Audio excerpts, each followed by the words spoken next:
Hey, everybody. Welcome to this Board Game Life episode number 118, titled The Neurochemical Reward System.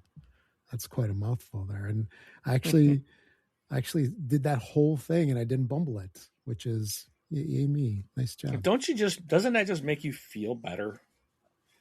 Yes. Don't you feel like a winner just reading that? Yes. Because you are, Rob. It sounds fancy. Yeah. Anyway, this is a show about games, board games, tabletop games, any other kind of games we want to talk about or anything else we want to talk about. But we'll try to keep the focus on the tabletop hobby.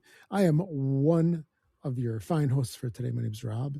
And with me, I got my great bud, Mark. Hey, everybody. How you doing? Thanks for watching and checking it out.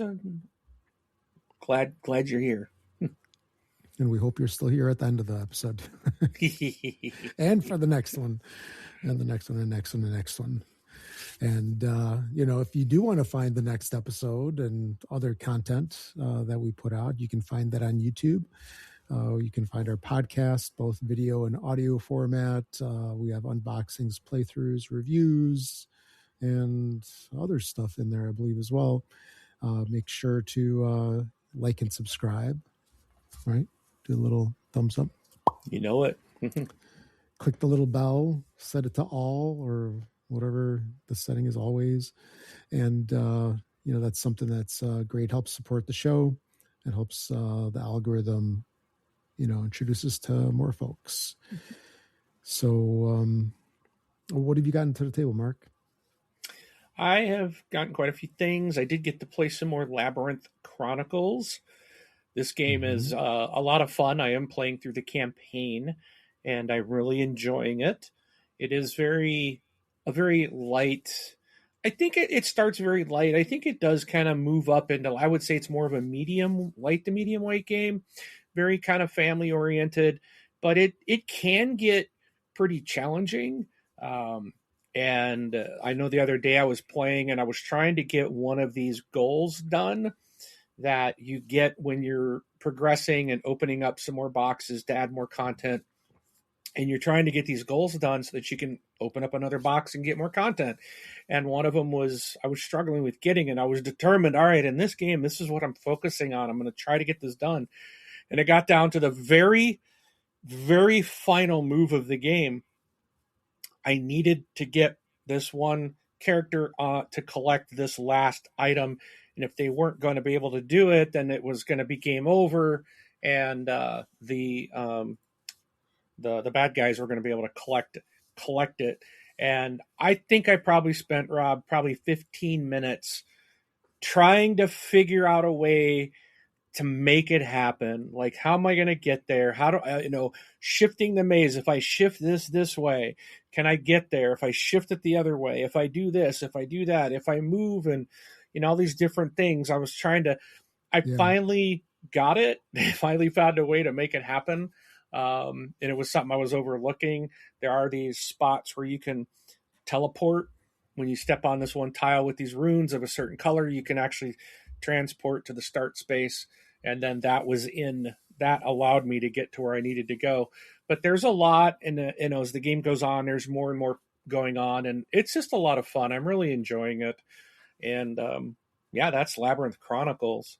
It's a long time to figure out a move. That's yes, sure. But it's just me. So, I'm the only one. I'm not impacting anyone else's play. And so I'm just playing like two characters. I'm just playing it and then just using like two different characters and going back and forth, doing it that way. So, but it's fun, but it can be challenging. That whole strategy of the puzzle of the labyrinth and how to move things and in which order to do certain steps to try to maximize, everything that you're doing that's where it can be a little challenging and might be a little struggle for some younger players. But that's why it's not necessarily strictly a family game, and it's not just meant for younger kids. The Chronicle part where you got to do certain things that can be a little bit more challenging. So I think people that want a little bit tougher game will probably really like the Chronicles portion of Labyrinth. How's the whole 3D terrain kind of situation hold up after It holds you up play? well. It works very Okay. well, and I'm impressed with it. I like it. I had a bunch of people at my house the other day, and I was showing it off because it was set up on my kitchen table. It still is. It's going to stay sat up until I can complete it, which I'm getting closer to. I'm getting closer to the end of it, and but yeah, people were impressed with it and thought it looked really neat. So, and it is. I like the I'm 3D just thinking tiles. from I'm thinking from the standpoint of I know when I had Castles of Burgundy and I got all the 3D terrain and stuff like that. That was kind of a hindrance to the game a little bit. It kind of slowed things down. But in Labyrinth, everything's cool. You think it plays just as well as if it was just flat 2D tiles? Yeah, I think it plays better. That now I haven't played the original, which is the flat tiles, but Right. having the walls, the 3D to see where the walls are, I think makes it a lot easier probably to play because then it's autumn. I mean, you just see it. You can see it. You're not looking at each individual. Okay, is there a wall there? Like painted on the tile or whatever, or printed on the tile. This There's either a wall or there's not. So I think it's a lot easier to play. It doesn't block anything with the exception of maybe during setup, some tiles you're going to put certain things on, and some of them can be like the troll footsteps. There's only like 4 tiles in the whole labyrinth, at least currently, that have these 4. There's 4 of them that have like these little footprints, and they're not Mm-hmm. obvious, right? You could sit there, go, okay, where are these things, But then you put them in, and then depending on how you're sitting, you might not notice it when you're walking through that there's a little thing there, a token there. But honestly, it really don't block much. You can pretty much see everything. The portals stick up over the walls, so it's not like as you're moving along, your objectives you can see everything. So it works Okay. very well, I think.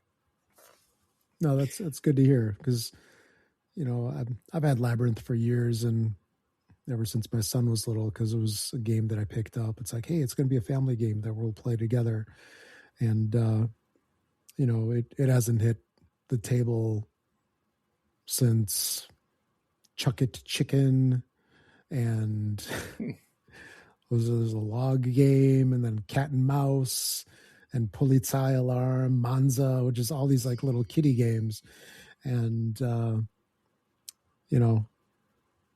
I don't know how much play would get in an adult setting, but I like the fact that you're enjoying it, and it seems more challenging in the Chronicles version versus the plain old game that's been around for dozens of years. Yeah, the story is very youngish focused. It's a Sure. very child focused storyline. I think the way Well, it's it's perfect for us because we're kids at heart, right? exactly. But there is a challenge to the gameplay, which I'm glad that is there. It makes every time I'm playing it interesting, and you never know Mm-hmm. how it's going to play. And so many times it's like I will set up. So I've done my move I decide to do my move first to get my items, and then it's like, okay, I've got to slide. So I'm going to I want to slide the labyrinth so that it benefits the next player that, I'm trying to set them up. And then I'll go through and look and okay, yeah, let's do this. Okay, now they're set up. Well, then you do your dice, and it's like, oh, slide these columns or these rows, and it just messes everything up. And you're like, why did I bother to set it up? So the Mm-hmm. labyrinth is constantly changing, which is really neat because it's a constant puzzle that you're trying to solve Sure. on every single turn. So, Which is, I think, the whole nature of the true labyrinth, right? yeah, It's supposed to keep you like trapped in there, like according to whatever story that was. yeah. Anyway, And I don't know if it's my end or your end. One of us is having internet issues. um, you're very you're very pixelated, and your voice is cutting in and out. But I did see an internet connection message come up on my end, so it might be on my end. So hopefully it stabilizes here. So if I disappear, Well, Rob, you know my internet dropped out. Well, for the past minute or two, you've been, remember Real Audio, Real Video Yeah. on dial-up? There you go. Yeah, that's what I see and hear from you at the moment. So Yeah. it's like I said, it could be on my end. It probably is. I have Hopefully. Comcast, and they have been terrible the last couple months. Yeah. So Well, we'll keep pushing through and hope it all turns out well. Let's see. I played some Don't Llama, card game, really a lot of fun. Played some more Alibis. This is basically cooperative code names almost in a way. It's a twist on the code names kind of gameplay, and I really do enjoy it. It's a lot of fun. It got some Tatsumi, so this is a new game that I got in recently.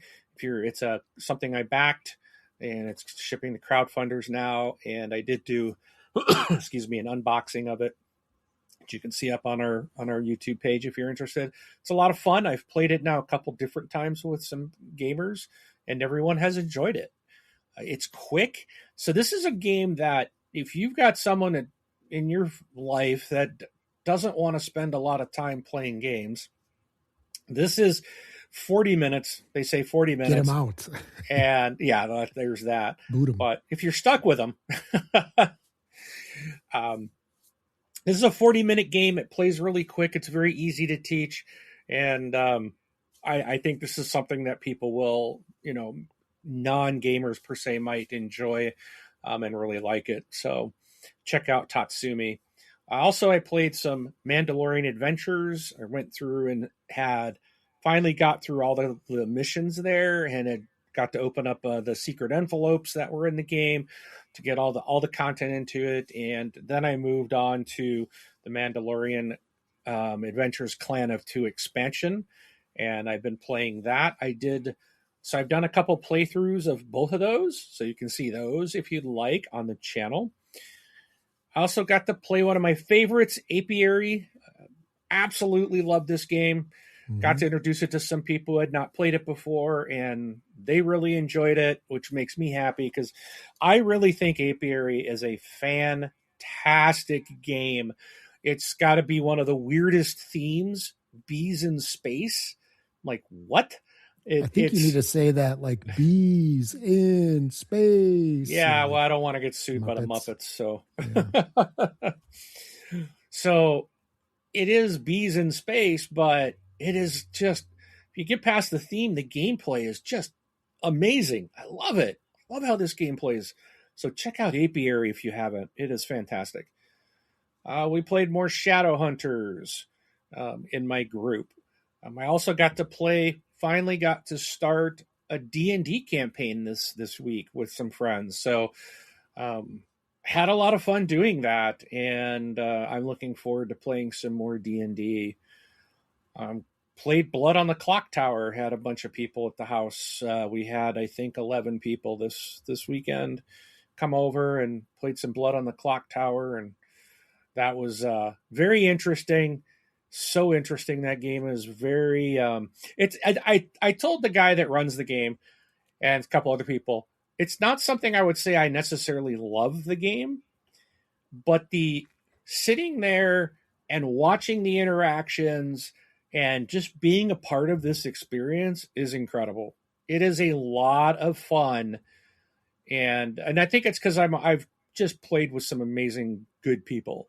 I think this is one of those that could be ruined by maybe diehards of this series or something that know it all or something like that. But if you can get a good group, this is just an incredible experience. So that's Blood on the Clocktower. Last two games I played, I did get to play Flip 7 with a vengeance. And I'll tell you what, it is really fun. I mean, I love Flip 7. The Vengeance is kind of the meaner version of the game that just came out recently, and I finally got a chance to play it, and it's a lot of fun. And there was some situations that really created some very interesting gameplay moments, and that we just didn't get with the original Flip 7. And that has some pretty cool stuff too. But both games are a blast, and but Flip 7 with a Vengeance is it's designed to be a little bit more aggressive, a little bit meaner towards your opponents. And then lastly, I played Racco, which is a game from the 50s. So yeah, but it's still a lot of fun. So, and I pulled it off. I got a win on that, so I was happy. That's, it's a classic game, and definitely fun to play once. It's not necessarily 5 games in a row, but yeah. So, but that's it. Anyway, all right. And if you're wondering how you can contact us, I've got the answer for you. You can reach out to us by commenting on any of our videos on the YouTubes. And then also we're out on Board Game Geek. We've got a guild, and we've got a blog over there as well. Feel free to reach out to us over there or on the post for the show. And you can always email us at contact@thisboardgamelife. All right. So .com. Yes. On to the news. Only a couple news stories this week. It is that time of year where the conventions are starting. So this past weekend, I think it was this weekend, was Adepticon, which I've personally never been to, but I know my local game store is always there every single year. And there was an announcement over there. Archon Studio and Blizzard Entertainment unleashed the StarCraft tabletop miniatures game. So the StarCraft board game was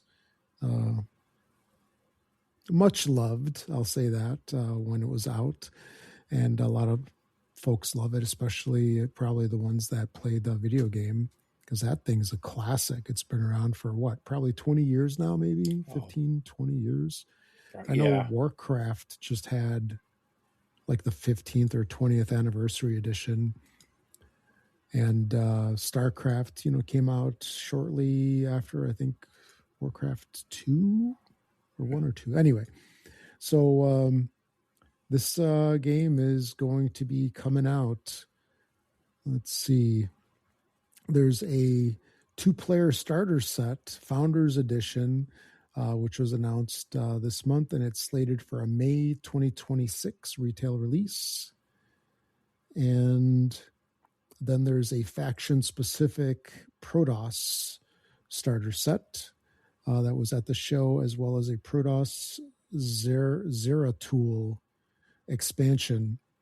So, if you're interested in StarCraft, definitely look forward to, more information coming out about this, because it's coming real soon, like 2 months from now. Then we've also got Slay the Spire. So the video game just came out like a couple weeks ago, Slay the Spire 2. And it was a huge hit. It actually did better than a lot of the, what we'll call like AA, AAA games that came out at the same time. It just kicked their butt. And Slay the Spire board game, it came out a while ago, and the new Kickstarter for the game has an expansion slated for it, or whatever. I just kind of bumbled that. Anyway, the Kickstarter campaign for Slay the Spire Downfall is out. Basically, it's a 4-player, 14 and up, plays in 90 minutes. And let's see, it raised just shy of 3 million from over 15,000 backers when it came out. Then Downfall is based on a... What? It's over 5 million as of right now. What, the Downfall? Yeah, and it's got 8 days left to go. Wow. So 5 million. So that's pretty impressive when the big one, the main game, had 3 million. So this is based on a mod for the video game in which the players go from the protectors to the slayers. I guess if you're a player of the game, that makes more sense to you.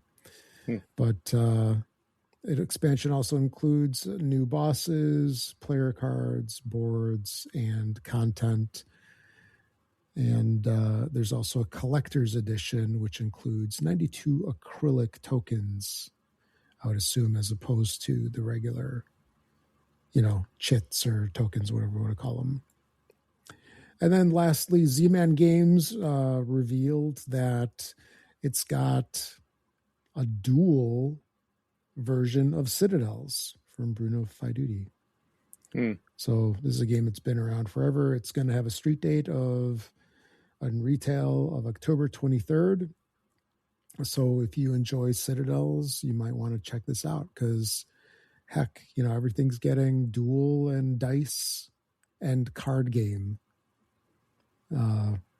versions. Well, unless the card game is a card game, then it doesn't get the card game version. Then it just gets dual and dice maybe. But this is a 2-player game, ages 14 and up, plays in 30 minutes, and it's going to retail for a mere $29.99, which is not bad nowadays because a lot of games are way more than $29.99.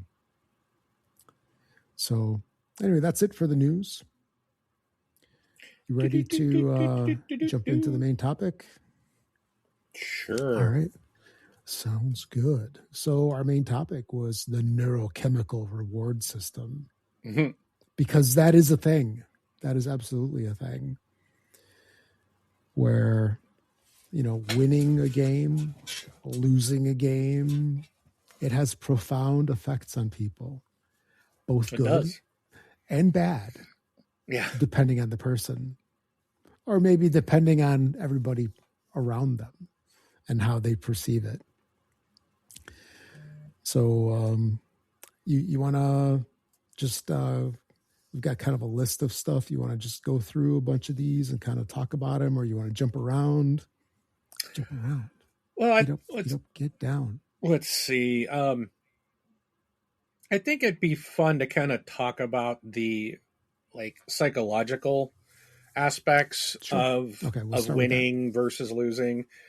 We can just kind of bounce back and forth on these, and then we can go into the other kind of subcategories. But so we titled it the neurochemical reward system. I mean, this is, like Rob said, this is a real thing. This is true. There is a dopamine reward system is what it's called. But when we win something, the basis of social media. Yeah. Yes. So winning does trigger dopamine, and this is a neurotransmitter that creates a pleasure sensation and motivates individuals to repeat the behavior, which I think is like what Rob said about social media. I think this is part of the downfall of social media is people think they're winning. They get that dopamine hit. They're like, I'm going to do it again. Yeah. But, so yeah, maybe that also leads to shelves. Oh yeah. Stuff too.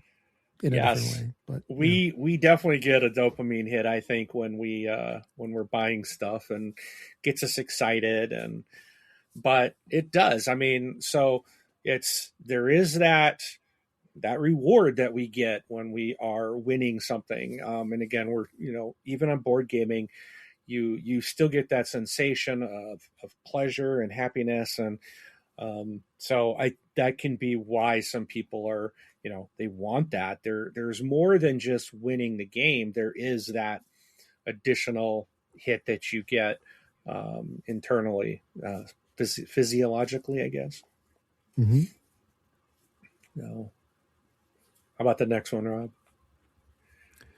So there's what's called the winner effect, where success can boost testosterone. I guess if you're a male, I don't know how that would affect females, but actually they have testosterone to some degree as well, not as much, I believe.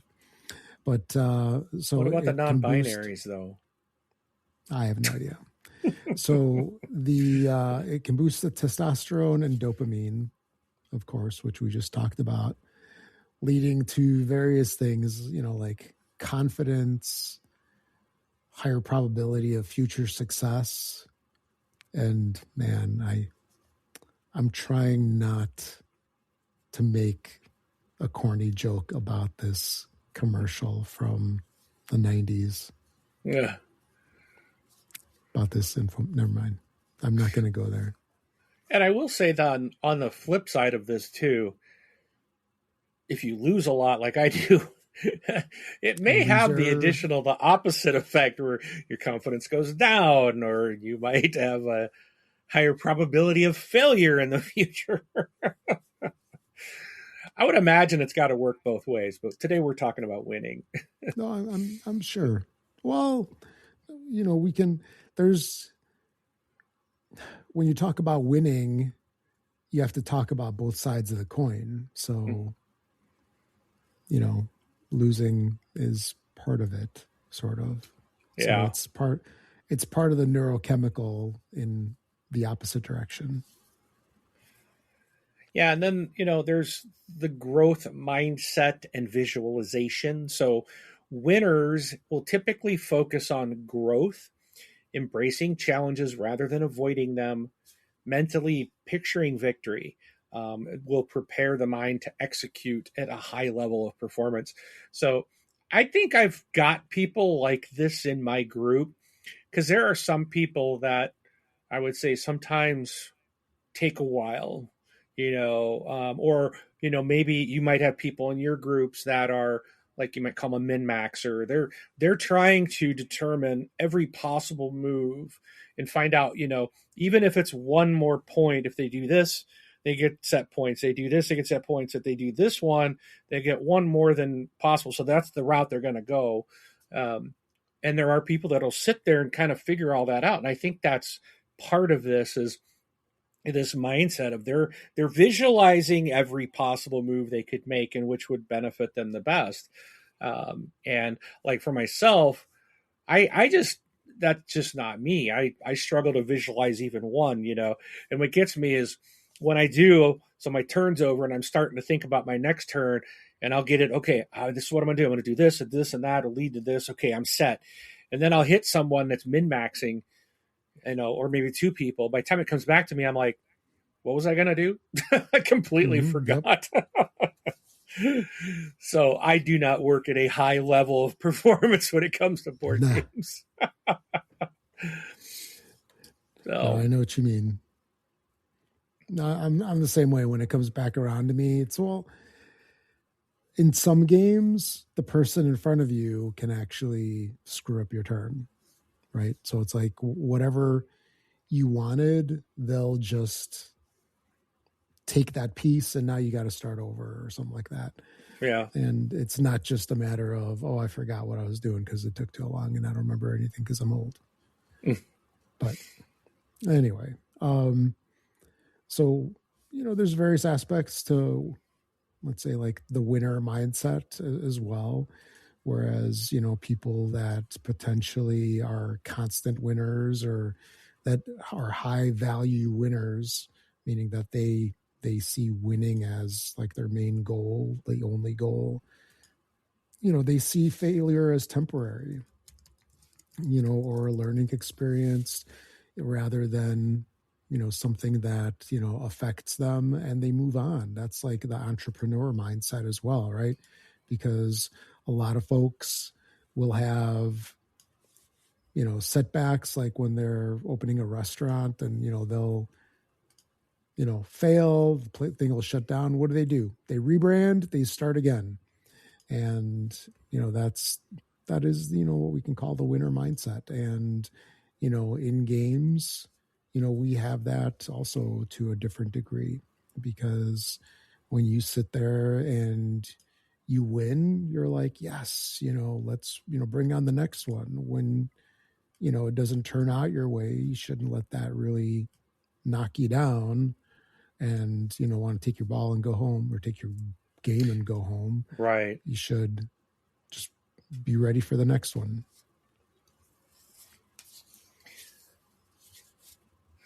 Yeah. So that was, you did resilience, right? Yeah. You done with your big check marks? I've tried to It's helpful. We got a lot of stuff going on here. I liked that you did that last time, but I couldn't find where you got it. So, all right. We should leave it at the top of the notes, so it's always there. I should. Confidence and self-belief is a firm belief in one's skills, often built by consistent incremental goals. It's a common trait of high achievers. So again, people that I've got people that just seem to win a lot. There are these players, and it's just like sometimes we joke too. It's like, oh, like your daughter. Yeah. Oh, she won again, but there again, I think that, a lot of times we talk some of the things that we have talked about here in this list, when you play consistently, like I play a lot, and a lot of people I play with are playing on at least on a weekly basis, but because they have these traits or they've got these, they're these kind of mindsets and behaviors and things that they do and ability to visualize this just does build confidence. They know that they can win. They know that they're going to make right moves. I mean, and a lot of the guys that I got a lot of people in my groups that, can be pretty consistent at winning. Doesn't mean they win all the time, but again, back to like the confidence, like that's not shattered. They don't feel like that impacts, doesn't mean it's a negative thing on them. It doesn't mean they're no good. Or if someone who loses constantly, you can kind of feel like, God, I suck, or I'm just no good. And I don't lose all the time. I don't win. I lose more than I win, but I'm with, I play with a bunch of people that play at a high level, so it's to be expected. But again, it can be, that's why I think we've talked about this before. It's so important not to go into board gaming as like, I gotta win all the time. I have to win. It is just a game. And everyone you're playing with, especially if you have a diverse group of people are going to be performing at different levels. Like I mentioned this before, I think in our last episode, where I used to go to game. Now I'm going to interact with my friends, and we just happen to game. Yeah. My reason for going to game night is completely changed. And I'm like, so the gaming is now a side effect or a secondary thing for me, where it's just that interaction with people. It's a bonus.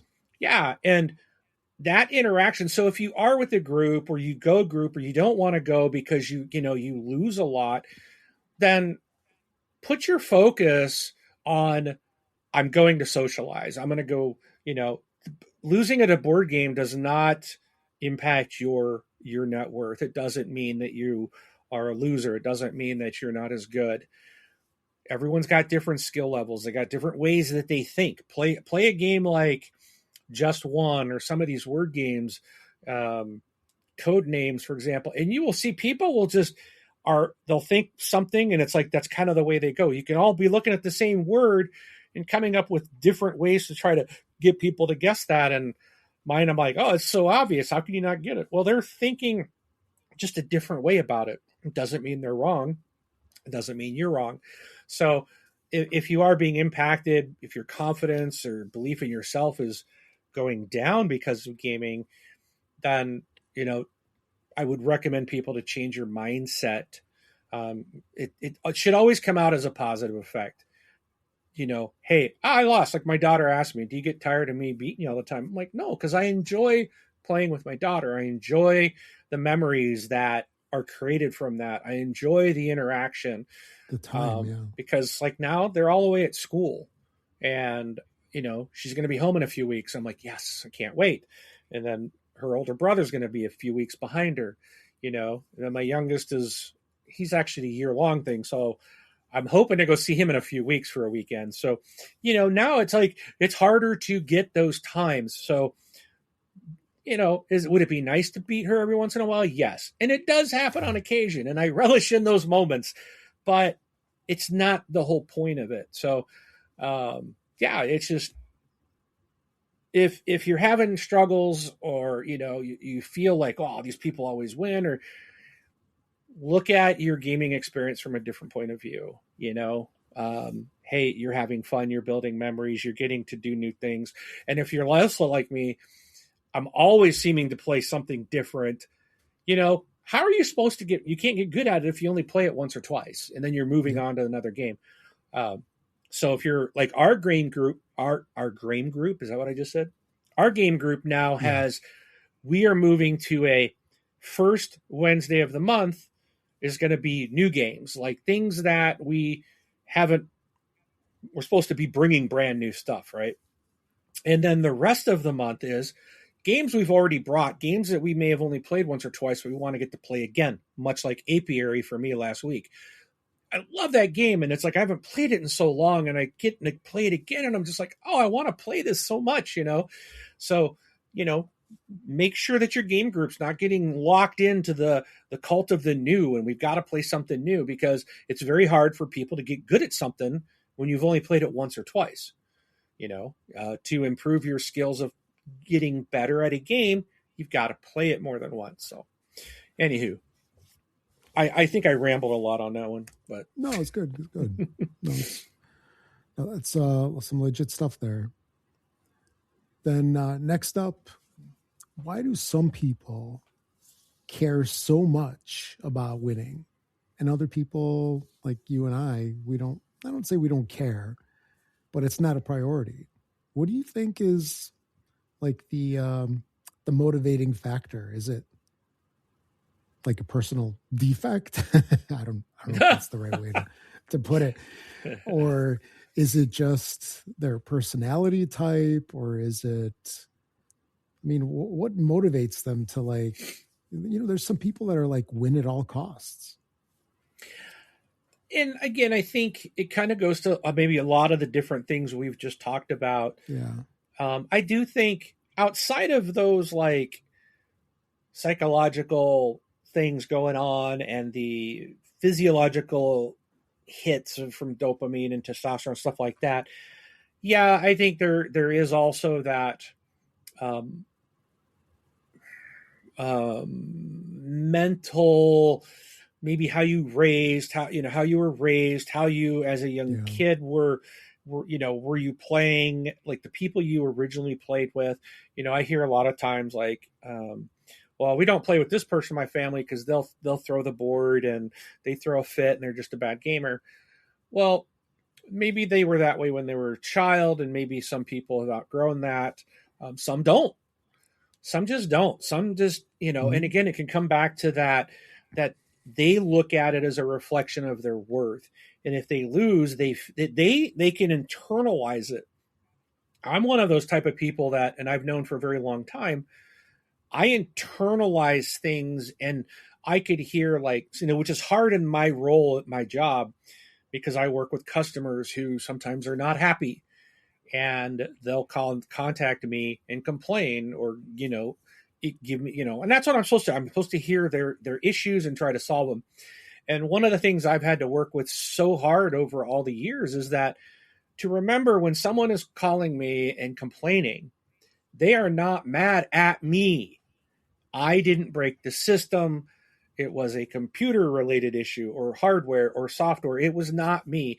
But some people have a really hard time separating these things, and they take it personal. So that's why I think leads to people like flipping boards and losing it. We can all have a bad day. I've had it. I've talked about it on the show where I behaved badly. I didn't flip a board, but I behaved badly towards my friends, and then I felt bad afterwards.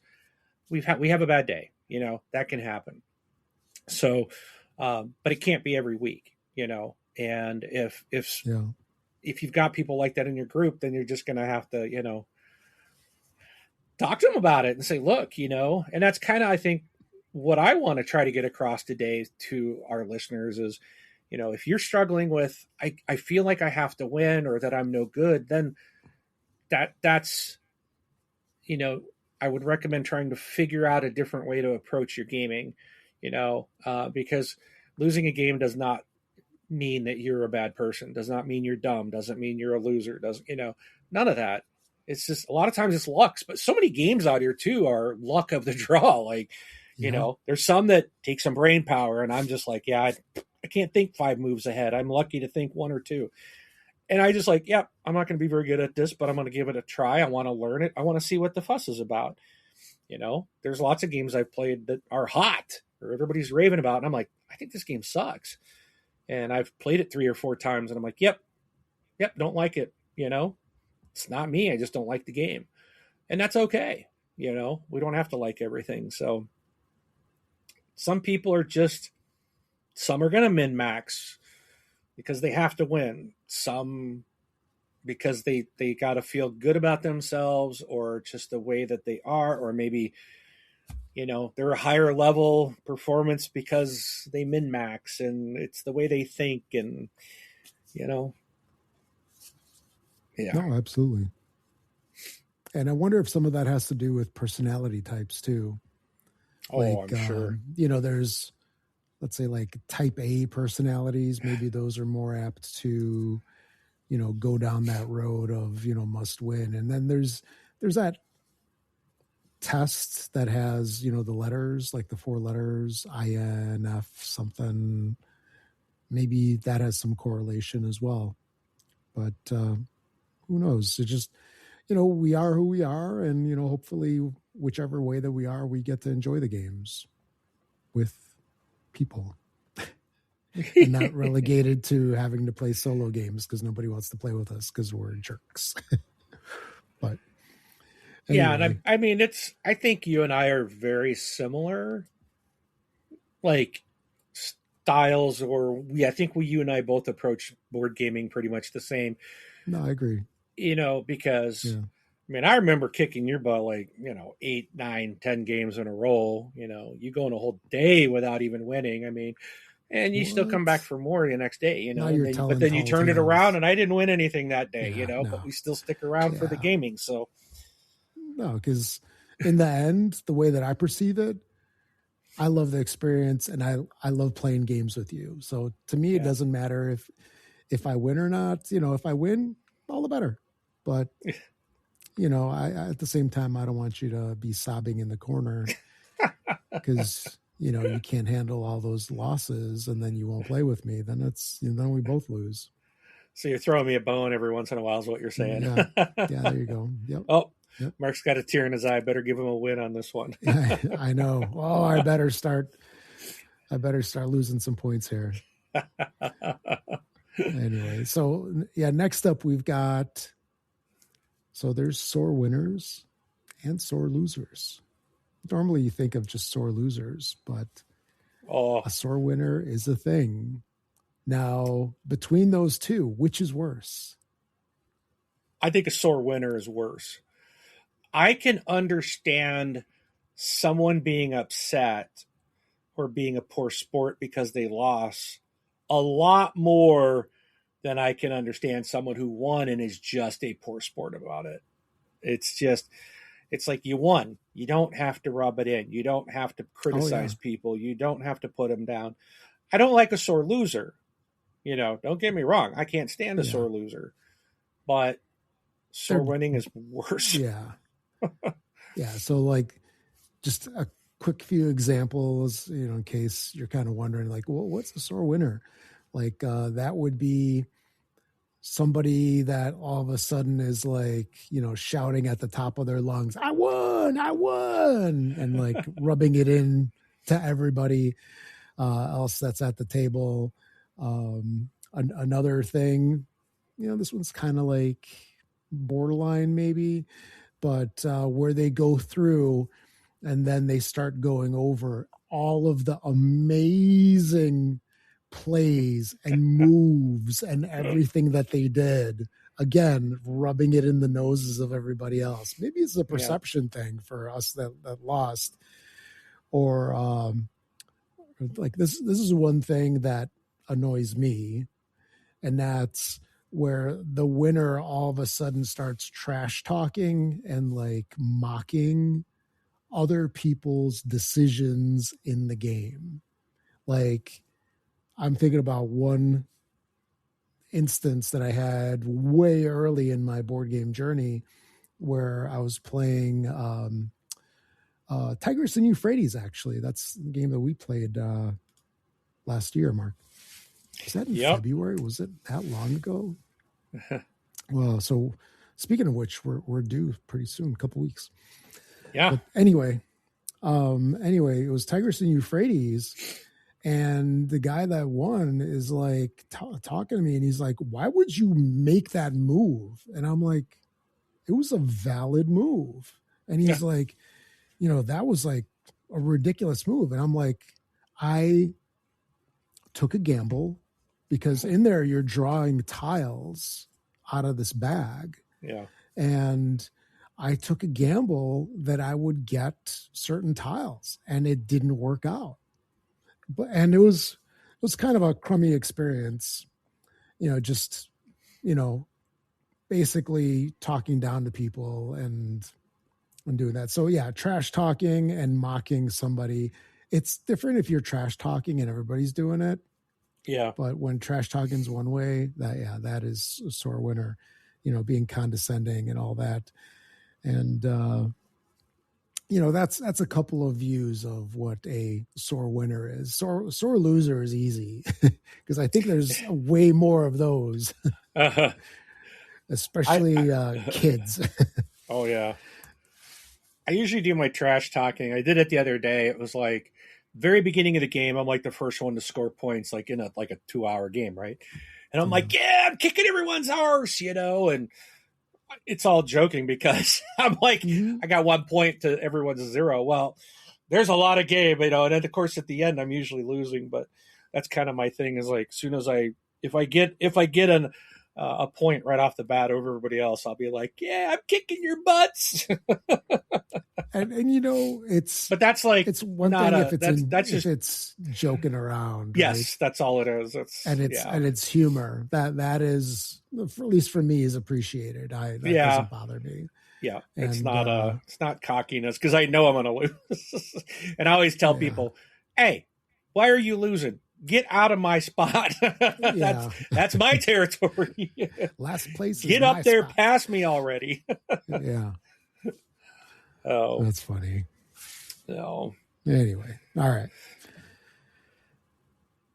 So I think you got some information on. Oh no, this was still me, right? So there's what they call the dual nature of winning. So some more psychological stuff coming at you. Sorry if we're educating people today, but still, motivation versus addiction. So while winning fuels ambition, it can become addictive. The rush of dopamine from winning can lead to overconfidence, or in some cases, unhealthy competitive behaviors and vicious cycles of behavior like gambling or overindulgence. So I'm really, thankfully, like my group, I have not run into this.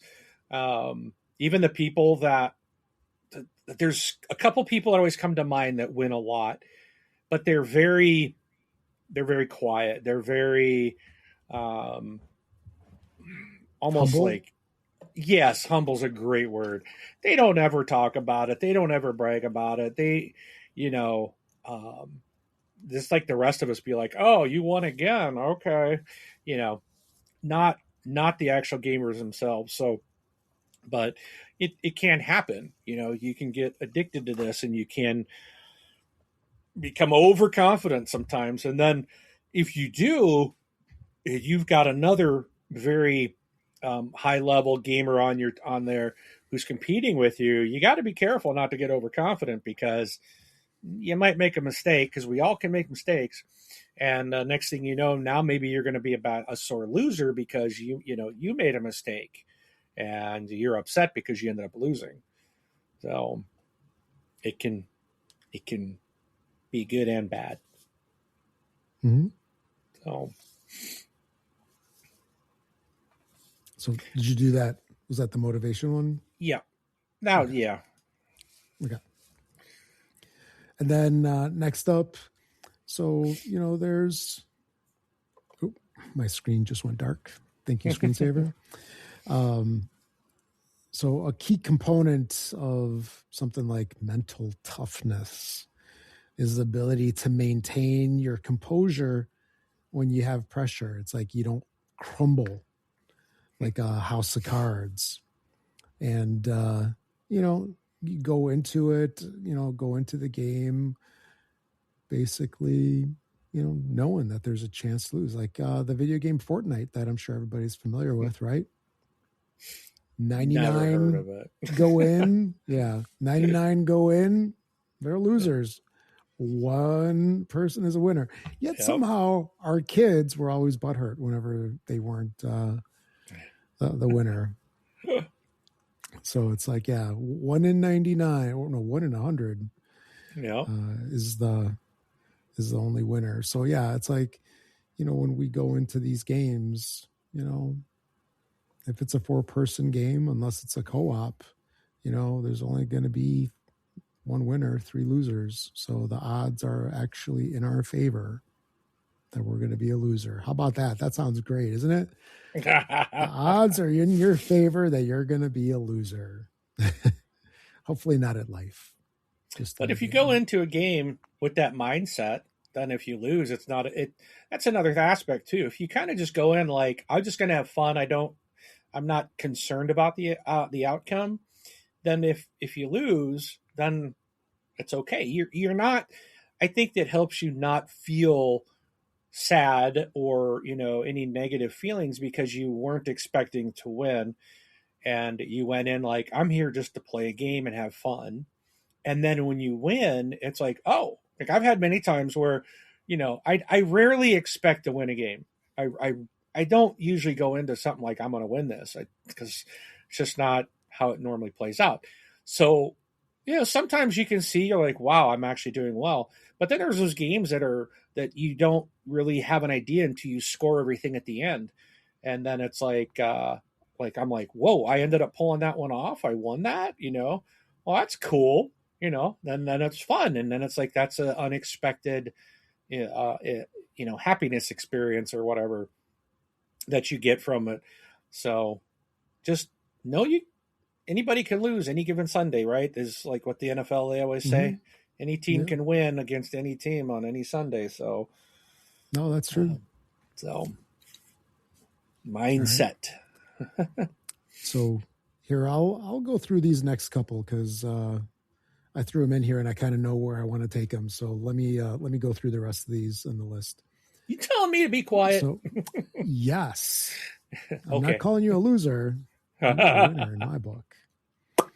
But okay, so going into the winning experience of this neurochemical reward system, wins can be many different things, depending on the game.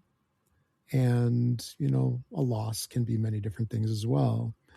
Now, in terms of what's better, we can easily say that a win is better than a loss.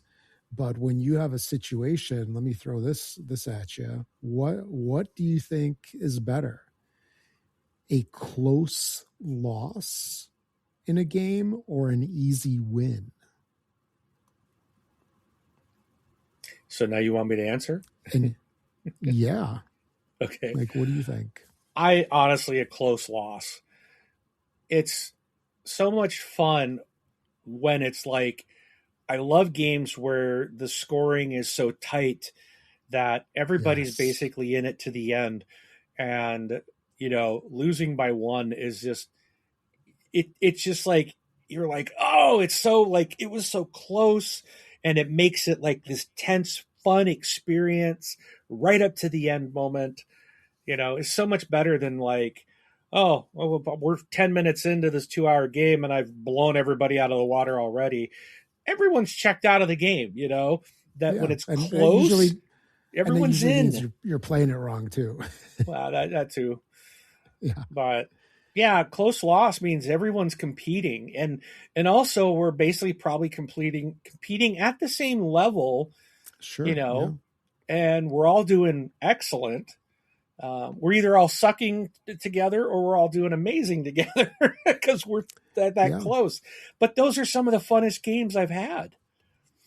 Yeah, where it's neck and neck. Like, I remember you and I played a game where, like, we were surprised at the end that we were like 2 or 3 points apart, wasn't it? Or like 1 point apart. I don't even remember what game it was. But I'd have to go back and look, but we've had a lot yeah, like that. That it's just and it's just like wow, that was awesome. yeah. And an easy win, it's really not fulfilling. It's It's not. like at all. And yeah, so like for me, I think that I mirror you where a close loss is way, way, way better than an easy win. Yes. And then that brings us into the next question. Can you have a good game feeling like this game was awesome? I really enjoyed this game. This was fun. Can you have a good game feeling and lose the game? Yes, you can. Yes, you Absolutely. can. I totally agree. That is one thing of that game that you just picked up recently, Elder Sign. Because I don't think you had a chance to play it yet. No. But Elder Sign, I don't know. I don't even remember if I've actually ever won that game. And I really enjoy that game. That's the kind of game it is. It's always like, it's one of those games where you're like always like, against the odds and you're rolling these dice and you're trying to like squeak out a win. And most of the time you lose, but then you're like, that was still a lot of fun. It was so close. We almost had it. Anyway, okay, so moving on to the next one. So there's different styles of games, right? Party games, there's, mass market games, Euro games, strategy games. Do they attract different attitudes towards winning and maybe even losing? And what I mean by that is, do you find that people react differently in those games to when they win? For example, a party game might have, I don't know, drinks involved, maybe. Or, it's just more people that are less into the game. And then, a deep down strategy game that might have some more what I'll call hardcore gamers or something like that. That's just some examples. Do you think that the different game styles attract different attitudes? Like people will be more apt to go ahead. No, I do. I think your party games are going to have more of that. I don't think I've ever experienced someone losing it in a party game. They're lighthearted. They're usually quicker. They're fun. A lot of them you're working with others. Where something more of like a Euro game or a heavyweight game, a lot of people that play those aren't necessarily interested in the party style games. Doesn't not all of them, but I think there's, you know, there are those gamers that just like the heavyweight stuff or the Euro stuff, and it's more competitive. They want to compete. They want to win. And I think party games are more of like it's just like a social. Let's have fun. Like, yeah, it's a completely. So I think you got a completely different mindset and attitudes of people going into those different types of games. No, I agree. And I would also add that there should be more of the party game mentality into the other. Yes. Into the other games where people are more about, let's have fun. Let's just wing it. Let's see what happens. Yeah, I remember someone was trying to teach me Magic the Gathering, and I was sitting. There was four of us there. We were going to play, and the one guy was giving me like kind of a dry run, just kind of teaching me, and he kicked my butt. And the others were even like, "Dude, like, why are you doing this?" Like, it was kind of like you're supposed to be teaching him. You're gonna annihilate him so that he feels terrible right off the bat. It's like you shouldn't do that to a new gamer either. And if you get someone playing, whether they're new or even if you're hardcore and you're competitive, it you still need to if you're so competitive, you could drive people away or from your group or from gaming altogether. And, there's room for everyone. And, you know, I think if you're very competitive, you'd want someone newer or a noob like myself to come in. And even if I make mistakes, hey, you got the win, right? I always tell everybody, that's what I'm always saying about myself. I'm easy prey. I'm going to be the guy that's most of the time you're going to whoop with no problem. Maybe I'll sneak a win in every once in a while, but I'm not On normally a threat accident. to people. Yeah. So, but You're an yes, easy having mark. a relaxed attitude across all genres and types and levels of skill levels of board gaming would be a benefit for all. Mm-hmm. So I think we kind of delved into the next one just a tiny bit. Oh, okay. Should a pro, that's just the word that I came up with for this, in a game, let's say that just basically means somebody who played a lot, knows the strategy, some Wins at games World have, Series of board gaming. yeah, some games have strategies that you can almost guarantee a win.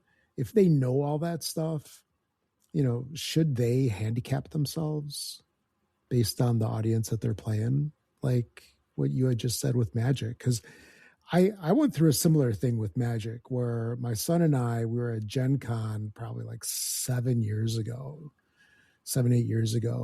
And we went and we did a draft. Now, mind you, I know Magic. I played years ago. I didn't know any of the current cards. So we were just like going through the draft and just picking cards that sounded good. In the end, we had a whole deck of cards that none of them worked together. And Yeah. we just got annihilated. Like Yeah. we lost a game on the second turn. Yeah. That's how bad we got annihilated. And that's your fault. no, it is. But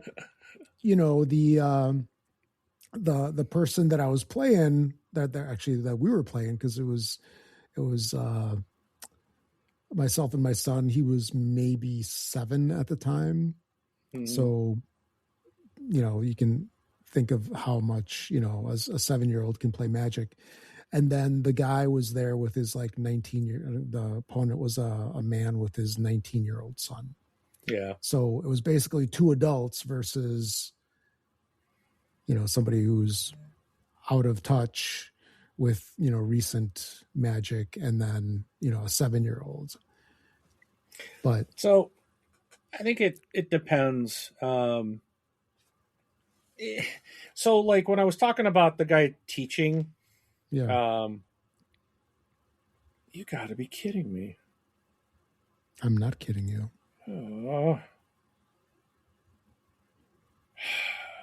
Okay, sorry.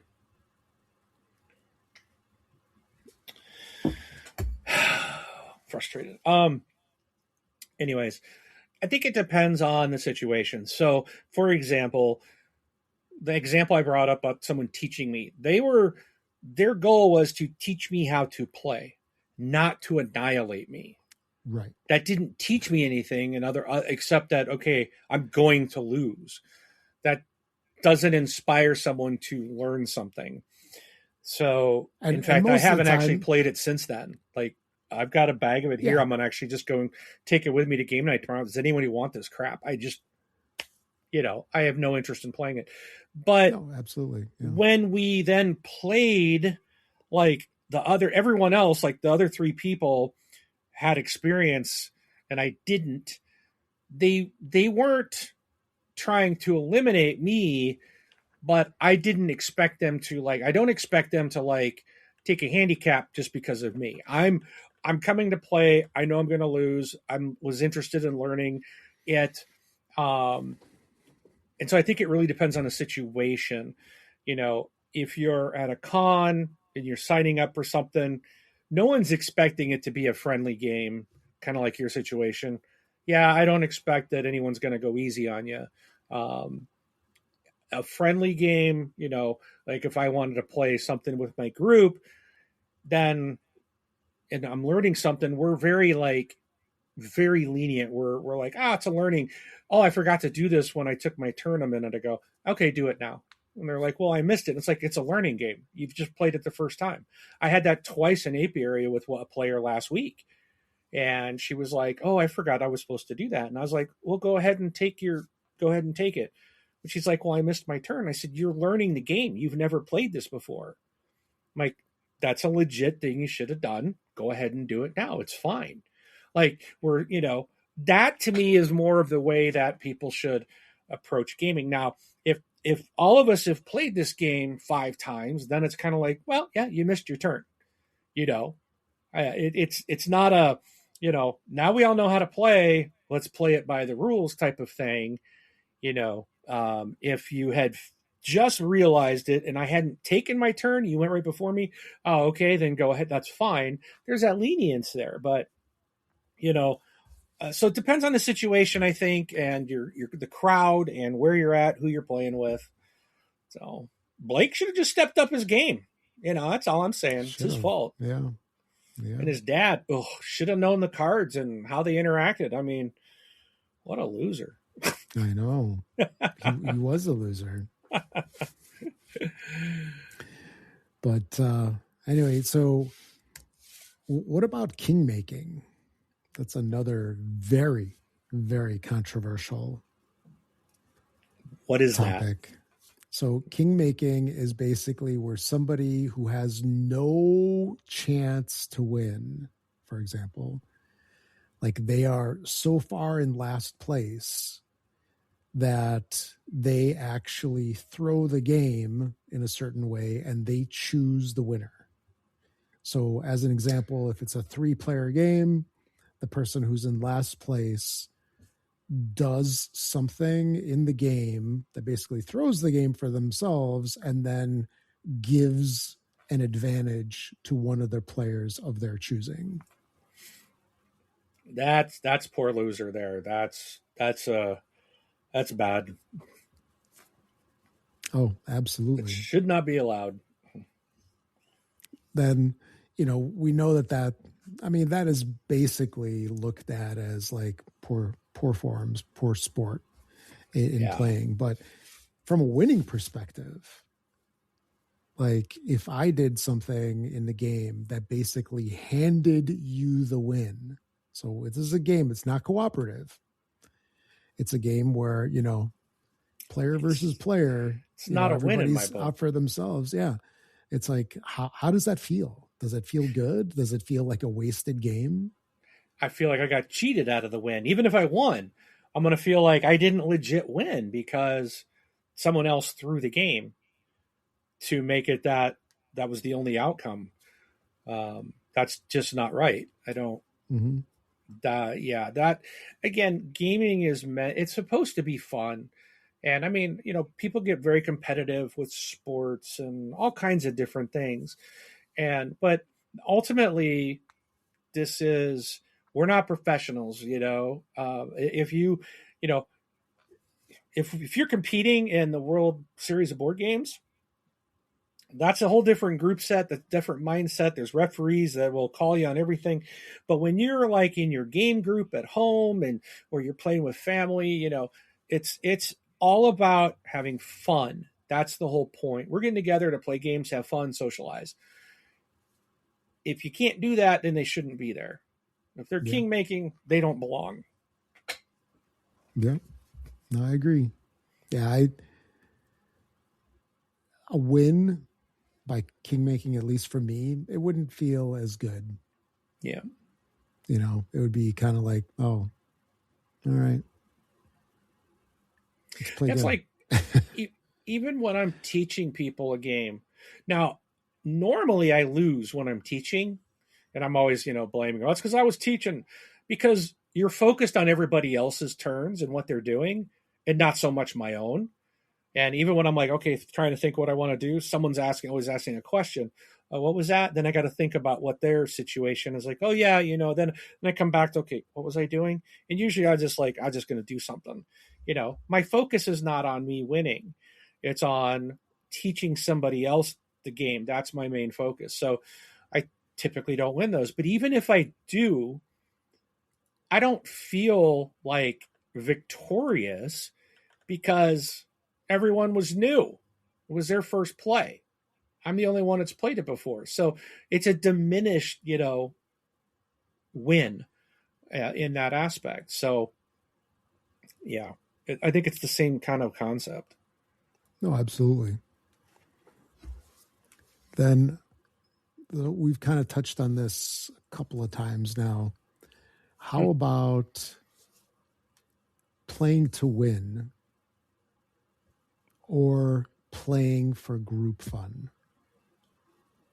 Because I think for group fun, that means that you don't always win. I think you can do both, but you should be playing for group fun. That should be the priority. Fun, overall fun. Fun for yourself, fun for the group. If you are playing to win and then you're not winning, then you that ability can go to thank you for that. Your ability can that can negatively impact the group, and that we don't want that. That's no fun. So yeah, group fun, fun priority, and but you can do both as long as the winning doesn't impact the other. Oh, absolutely. Because you want people to play to their best ability. That way, whenever someone wins, this kind of goes back. We talk about the close loss when like you brought that up, like those games where everyone's tight. Everyone's playing to their best ability or at the moment, and it's fun. You're doing the what is my last move? How can I get 1 point ahead of everybody else to win this deadlock? We're in this fight, and it's like, oh, it's so much fun. I don't want everyone just be like, well, I just had fun, so I didn't focus on winning. Well, then that kind of that also can affect the fun. If no one's really caring about it, then why are we playing? So that's why I think you got to kind of bring both to the table, but stack them appropriately. So. Absolutely. And the playing for group fun, that is one thing that I kind of do when I teach games. Is I go from I'm playing to win to group fun whenever I teach games or whenever I have somebody who's new to the hobby, right? Yeah. I'm trying to introduce them into, the hobby and, hopefully they'll want to play again at some point. Because the thing is, like, especially if I don't know, like Azul is one of my go-to games to just introduce people to games because it's relatively easy, it's interesting, and people like it. And the thing is, if I teach the game and I just annihilate them, they're going to be like, oh, it's a fun hobby, Monopoly dude. Yeah. I'm never playing with you again. Versus if they actually have a chance and they have a good time and it's like close, then it's a different story. Or like you were saying, more often than not, it does happen that you play a game, you teach it, and you lose just because you're not taking the optimal choices, sometimes by choice. And I wind up doing that as well sometimes. I don't know if you do, where I'm teaching the game. I'll see something that's like, oh, if I take that, it'll put me way ahead. I purposely won't take it. Right. Because I want the game to be closer. And again, if you're teaching, I'll instruct others. I do it all the time. Like, hey, I recommend you do this. Because if you don't, then it's going to impact you this way, and I'm going to smoke you because of this, or it's going to create this, you can see what I have here. You don't want me to get that, so I would take that, so I can't get, it's not always about the win. It's about the experience more than anything. Yeah, absolutely. Till everyone gets to know the game. Yeah, it's about fun. Yeah. And then the last in this section, how about winning and relationships?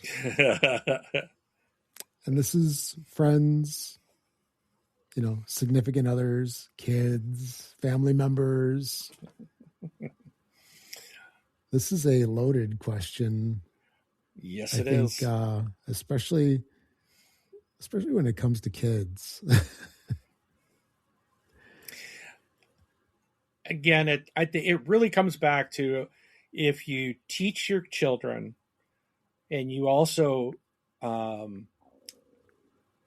what's the word I'm trying to say?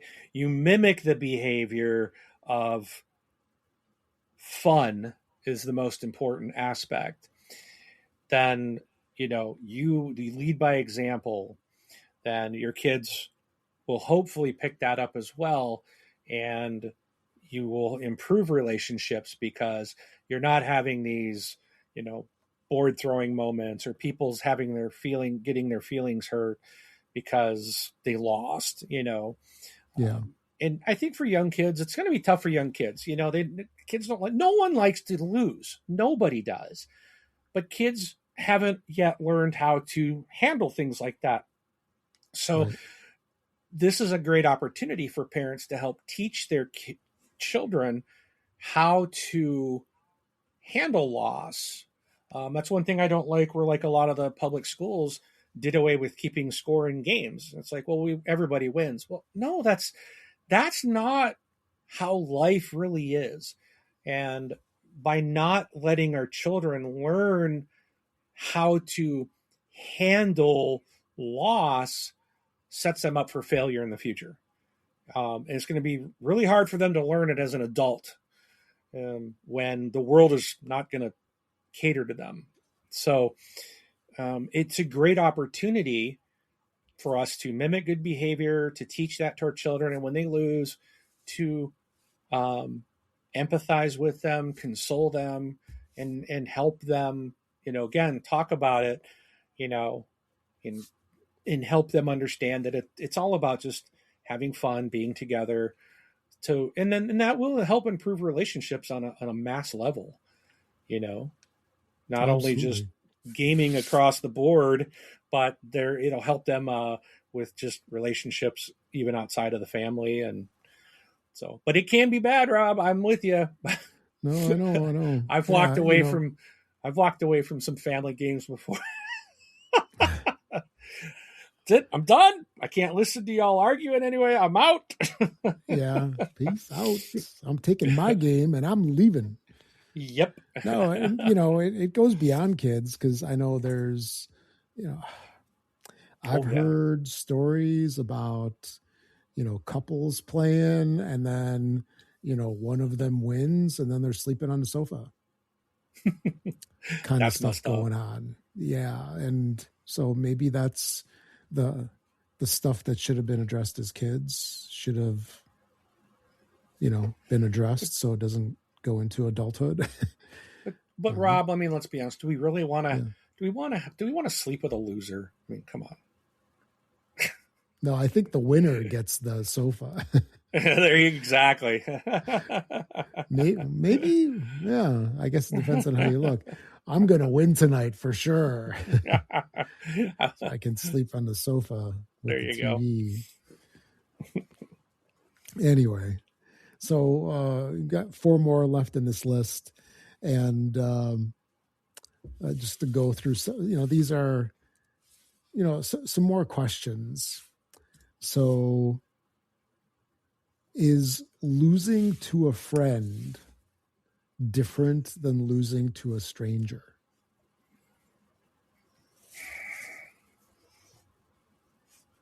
Or the flip side of that, but I would say like I think it can be. I think it can be. I think it's easier to lose to a stranger. Really? Yeah. Like we get new people come into our group all the time, and if they win, it's like you don't. I think it's easier to take than like a friend who you've played with a lot, because then it's like, like same like with you, Rob. If you win every time, then like, okay, I'm not coming out to Chicago this year. I'm not doing this board game life con because I'm tired of losing, or you know, people, your friends, you're always talking about it. You're always being reminded about it. You know, I think it can be harder to lose to a friend than it could be to a stranger who you just don't have that, you know, you probably don't have that interaction outside of that event. But what's your thoughts? So I think it is definitely a different experience. And I think people are more apt to be on their best behavior when it's a stranger. Like, as an example, if you're at a convention and you're sitting at a table, maybe with one friend, and then there's 2, 3 other people there that are your opponents, you don't know them, they just sat down for the game. So I think people are more apt to be on their best behavior. In terms of the gameplay itself, I would think that, you know, the experience should roughly be the same, but I think people's, or not everybody, but most people's reactions will be better behaved.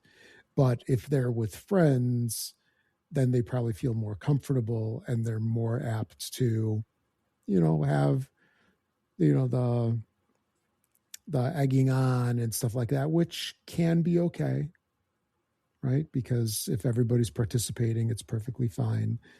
But I think in a friend's environment, it's more apt to have this off behavior than with strangers. Granted, some people, they don't care who they're around. They're jerks to everybody. So in that case, right? Yeah. You know, they're bad to people in restaurants, you know, in service industry, and, you know, wherever they go. So that's a different animal. So here's one. When you win a strategic game, is it more satisfying to win because of all the effort that you put into it? It's probably more effort than a party game or, let's say, some later game. Does that have more weight to it? That's a good question. I can see how yes, it might be, but I think for myself, well, I I was originally thinking my original thought was, well, I'm more satisfied I think if I when I might beat a specific somebody. Like, so for example, people in our group, there's several Like if that are you very, kick my butt. like when I kick your butt, it's definitely, regardless of the game, it's very enjoyable. But So wait, that being said, when you win a game with me, it's almost like a Portillo's combo beef. ooh, Portillo's is better. Fair enough. Because I don't get that as often. I beat you so many times. It's just like, it's normal now. Yeah, that's yeah, right. Yeah, that's boring. He's like, let's go to the stats and figure that out. Yeah. But so I was originally thinking, I think I would get more enjoyment out of beating like you than like a win over a strategic game. However, if I play a strategic game against you and you win, and then I play a quote easier game and I win against you, then it's kind of like, well, I won an easy game, you know, or a push your luck game where it wasn't really the strategy or the thinking wasn't involved. So I'm kind of now thinking that, yeah, a strategic game where you really were on your game and you played things just right and things went in your favor. I think that's probably a much more rewarding win than something that's not strategic or something that's just a luck based. Because that was your decisions that helped bring about that win, and that's very satisfying. Mm-hmm. No, I get it, and you know, I'm kind of mixed on this myself because a game like Twilight Struggle, yeah, that we played, what did it take us? 7 hours, I think. 6 6 hours. 6 hours. 2 hour game took us 6. because we were learning it. So those that don't know the story, we were we had lunch, teaching it to ourselves too. And we had lunch. We did some videos, all that fun stuff. But so that is absolutely a highly strategic game, without a doubt. And, winning that does feel good. It's like, heck, I won. Really don't know how I won, but I won. And, at the same time for me, I think like, something like a Zool, I don't know if it's really super strategic in comparison to a game like Twilight Struggle. For me, those wins are the same. Like I enjoy the game, I enjoy the win, and I enjoy playing. But I can see how some people might see that, oh, this game is really crunchy, it's really in depth. I made a lot of, decisions that helped me, push me to the win. I would feel the same way if I'm rolling dice the entire time. Oh yeah. Yeah. But interesting. Yeah. That's the cool thing about me. Maybe. I don't know. I don't know if cool applies. But so if there's a game with no clear winner, like how some storytelling games work, co-ops also, does it even count as a game? Or could it be more of an experience? So that's an interesting question, because I track, so like with Labyrinth Chronicles, it's just me playing it. I'm just playing through a story, but I track each play as if it was a play, right? Mm-hmm. And I go through, and it's not really like I haven't lost. I may not accomplish certain goals, but I'm not necessarily.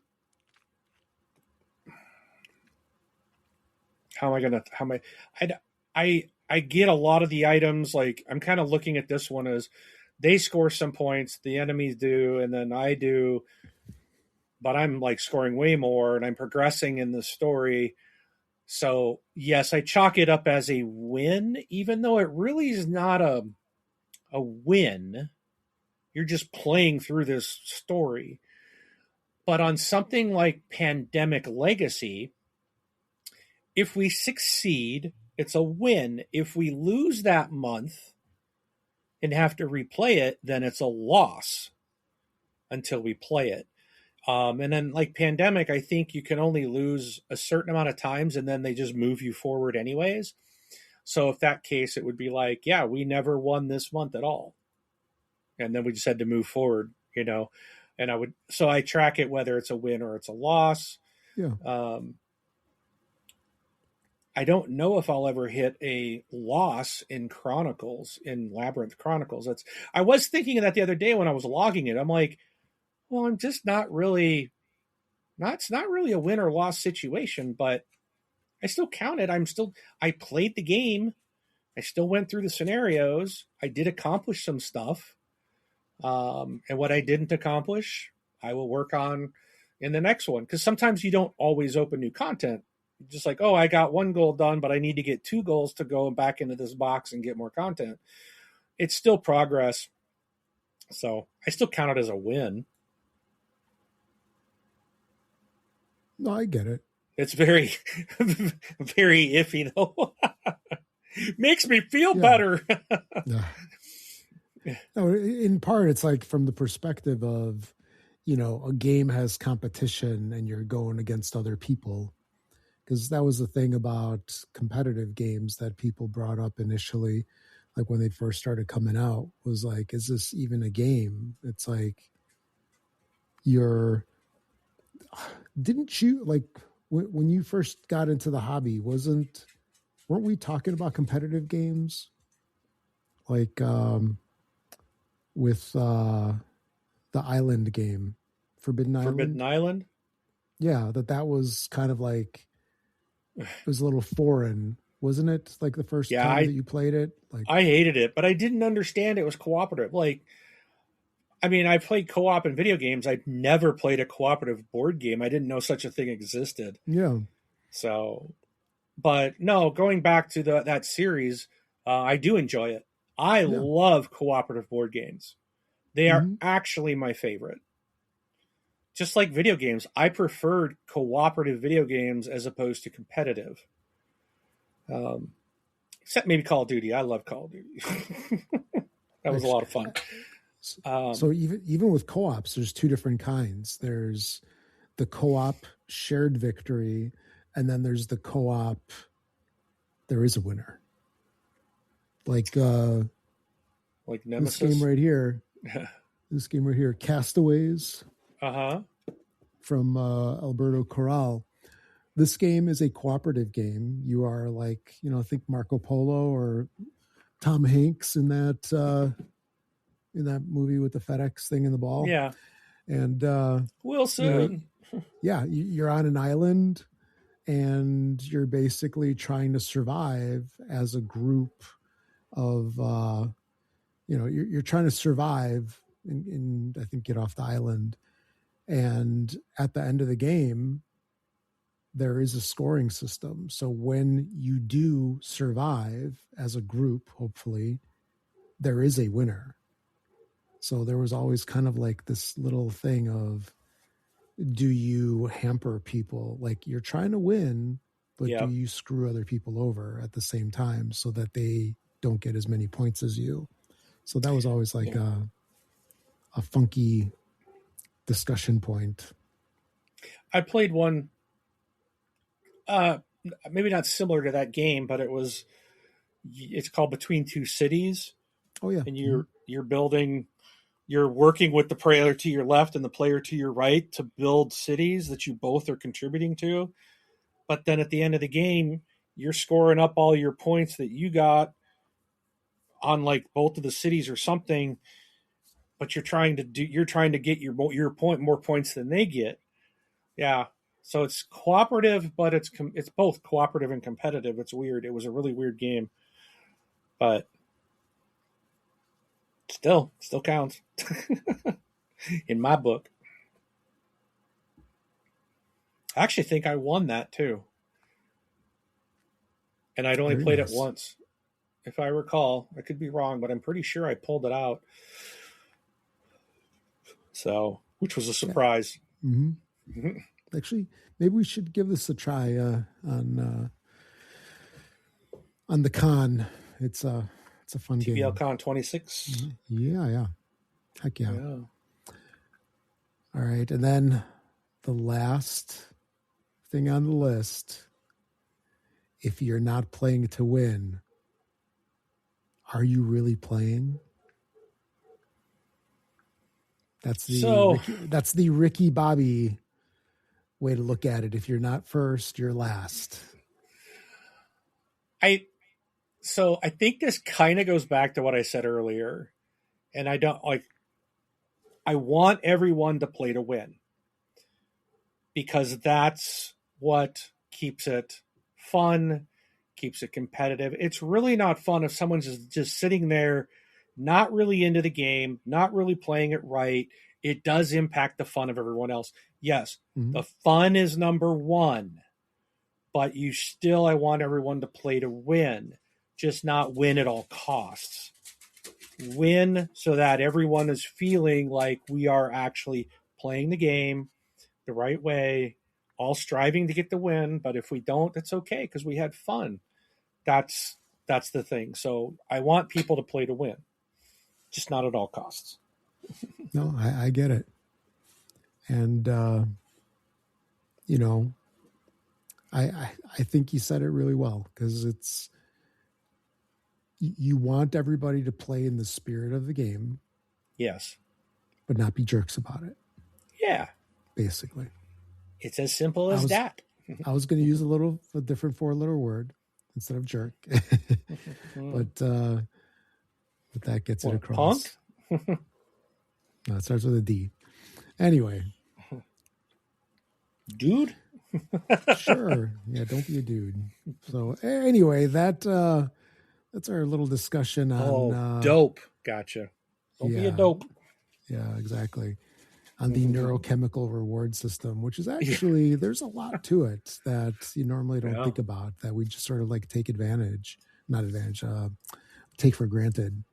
And there's a lot of aspects to it, and a lot of social and personal interactions with it, both good and bad. Yeah. Hopefully more good than bad. So if we'd love to hear your thoughts on that. Drop us a line somewhere, either email at contact@thisboardgamelife, or just drop a note on the podcast on YouTube or wherever you get it at. Yep. So, all right. So moving on, one last thing before we close it out. I think we both did some crowdfunding recently. Yeah. I did more than you for a change. Wow. I know. I was shocked. What's happening here? There's something wrong. Something's amiss. So here, I'll go through mine. The first two is like a double whammy because it was actually in the same crowdfunding campaign. I did The Great Sea and the Towers of Sifnos. So these are two of the latest Garfield games. So like, Hadrian's Wall and Scar Bray or some of these others that they did. So that's the latest two. And man, I was struggling with this one. Like, I've been struggling a lot with these crowdfunding campaigns by like trying to not go all in. Yeah. And I did it again. I got the regular versions. I did not throw in like another $30 and then get the coins and then the special what a loser. I know, the special tray. That's the word I was looking for. The special tray that came with it. So, granted, I would love to have them, but in the end, it's like, do I really need them? No, I'll save the $30 and go to something else. And then I also you can print your own trays now. Exactly. That was another motivation. And it was only a tray for one of the games. Like, you would think that they would do both of them. But the other thing is I backed For the Gods. So I think I did this one right after the last show. So I just threw it in here. And that was kind of like a last minute thing. But it looks like a decent game, looks interesting, and it's not super crazy expensive. So I went in with that one. What did you back? So this was something that I knew about that was coming out. I was following it for a long time. Then it finally came out and I saw the price and I was like, I'm not backing it. And then I got the notice, like, there's only 2 days left. And I ended up backing, it's called, I don't even know how to pronounce it. Cameo. It's COMAO, and it stands for Composite Air Operations. And it is, if you are familiar, this is the game I always wanted. This was one I had in my mind that I'm like, I would love to design this game because it doesn't exist. And essentially, if you're familiar with the X-Wing miniature game, that's what I wanted that game essentially, but with modern aircraft, modern combat aircraft.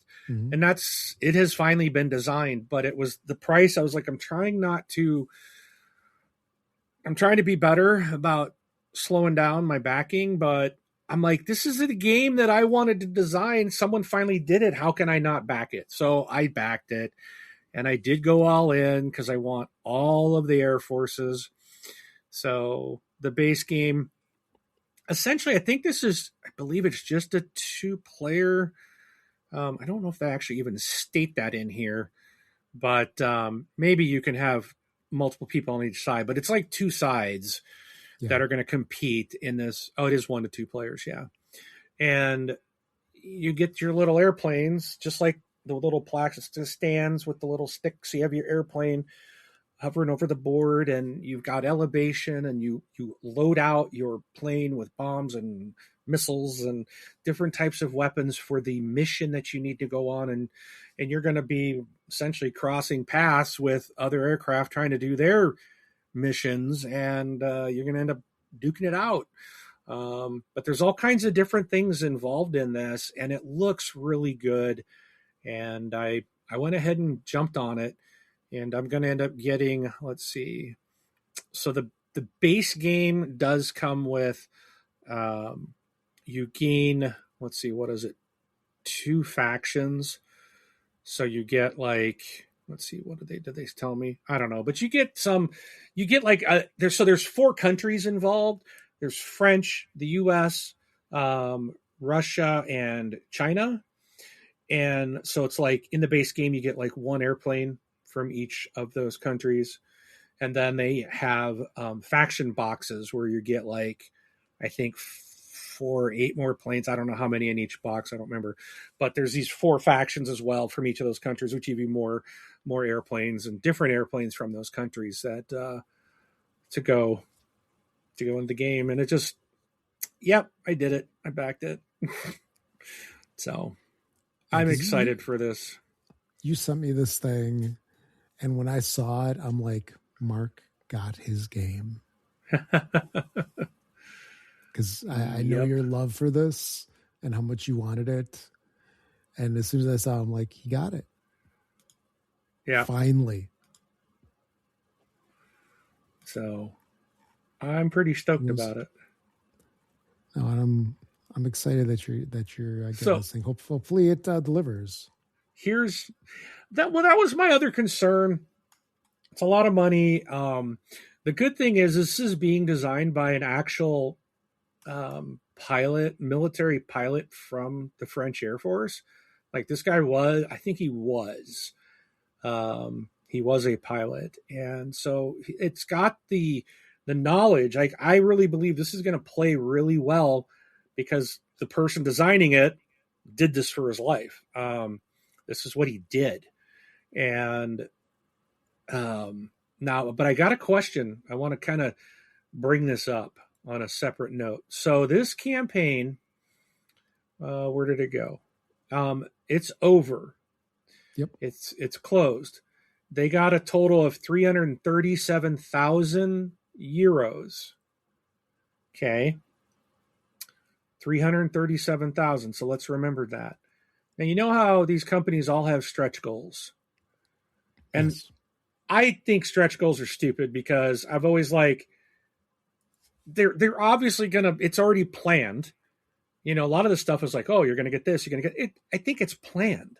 I don't believe that it's like, well, if we get this, then we will do this. It's like, here's what they're doing. They're just making it sound like you're going to get something.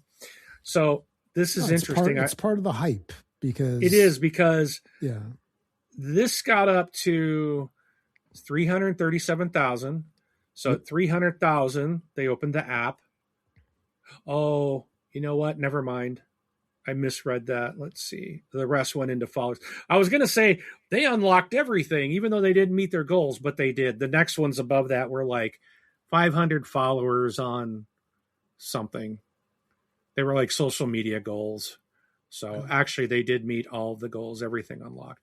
I was going to go in and say they didn't meet this money goal and they still unlocked it. So, but that's not the case. So I misread. But this game I'm excited for it. I'm going to paint the planes too. Oh, very nice. So all 38 of them? All of them, yep. Wait, oh no, up to 24 miniatures. Oh, the all-in has 38 miniatures. You got I went with the all-in. So yeah, so you got your 38 miniatures. So yep. You had lots of practice painting. So yes. So you'll be like Bob Ross with painting when you're doing these. Sure. You're putting on happy little camouflage. Yeah. Anyway, so that's pretty cool. And when is this supposed to ship? Probably next year. Yeah, it's next year. Yeah. So it's good that they have all the backers and we're almost 2,200 backers, and yeah, we'll have to play this on let's say the next con next year, maybe. Yeah, when you could, out here. Let's see, when is it? Trying to go find that where they tell you. Oh, it says January 2027, which will probably be January of 28. But yeah, if it's here for the con 27, then yeah, we'll play this. Sounds good. So anyway, so yeah, that's all that we had for episode 118. Right. Any closing remarks before we take it out? Just be kind, have fun, keep it fun. Yes. That's it. Play the game for the sake of the game, in the spirit of the game. All right, I'm Rob. Thanks for listening, everybody. Catch you all in 2 weeks for the next episode. And I'm Mark. We'll see you at the table.